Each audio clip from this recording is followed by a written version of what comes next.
everyone, I'm Nisa. And I'm Nabila. We are from Portugis class in Universitas Indonesia. Here we are going to tell you about the greatest figure in the history of Portuguese literature, Luis de Camões, and the historical context surrounding his famous poem, Os Lusíadas. Do you know that Luis de Camões lived in Indonesia for 4 years? And also this was the beginning of his famous poem, Os Lusíadas. So starting from who Luis de Camões is. He was born in 1524 or 25 in Porto City, in the Kingdom of Portugal, as he described in his second letter written in India.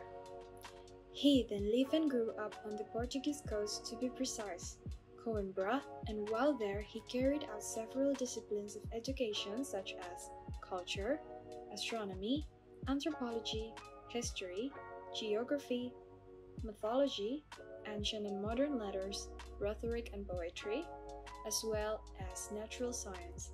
In addition, he also studied and started to learn to write royal poetry and received military missions.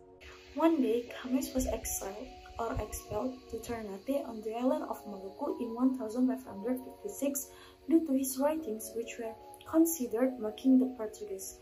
However, later this year was a year in which he began writing his work of art, Os Lusíadas. This epic poem, which was written like a long letter in terms of verse, was published in 1572, 3 years after he returned from Portuguese India. The poem consists of 10 cantos, with the most important part is the arrival in India at the beginning of Canto 7. In English, Os Lusíadas also means the Lusiads. So if you ask, what is the impact of it to Portuguese historical identity? Well, it's written in a Homeric way. The poem is primarily focused on a fantastical interpretation of the Portuguese voyage of discovery of the 15th and 16th century. It also describes and celebrates the discovery of the sea route to India by Portuguese explorer Admiral Vasco da Gama. Grateful to his success in writing Os Lusíadas and the beauty of the poetic formulation he used to glorify the written Portuguese language, his work of art has become the most iconic literary monument of his Renaissance in Portugal. Then, Os Lusíadas became the national epic of Portugal. It specifically tells the story of Vasco da Gama's voyage to India in the 16th century, but also details other voyages of the Portuguese during the period of time in which they were a major imperial force and a major force for world exploration. So without further ado, please enjoy our recitations of the 3 stanzas of Canto 7. Vós, português, poucos quanto vós, que o fraco poder vosso não pejais. Vós que à custa de vossas várias mortes, ele da vida eterna dilatais,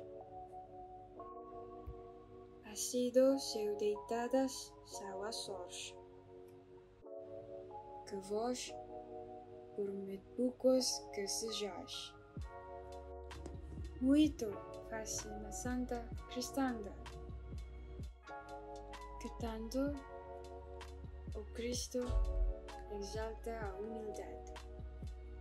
Fidelos oleh mais soberbo gado, que por tão largos campos se apacenta do sucessor de Pedro revelado, novo pastor e nova cepa inventa. Fideloem faz que raspado, que ainda consigo error se não contenta, não contra o superbíssimo otomano, mas por ser do jugo soberano. Fidelo duro inglês, que se nomeia Rei da Fela e Santíssima Cidade, que outorbeis maletas sem mareia, que enviou catálogo de verdade, entre as boreas neves se recrea, nova maneira vas de cristandade, pero os de Cristo tem uma espada nua, não por tomar a terra que era sua. The most important part of Os Lusíadas is found in this Canto 7, which tells about the arrival in India. Here is a brief Explanation about Canto 7. After condemning some of the other nations of Europe, which his opinion failed to live up to Christian ideals, the poem tells of the Portuguese fleet reaching the Indian city of Calicut. A Muslim named Munsaid greets the fleet and tells the explorers about the lands they have reached. The king, Samarin, hears of the newcomers and summons them. A governor and official of the king called the Ketual leads the Portuguese to the king, who receives them well. The Ketual speaks with Munsaid to learn more about the new arrivals. The Ketual then goes to the Portuguese ships himself to confirm what Munsaid has told him and is treated well. That's all about Os Lusíadas. To conclude, Os Lusíadas in particular not only specifically tell the story of Vasco da Gama's voyage to India in the 15th century, but also describes other aspects such as strength, intelligence, and courage of the Portuguese.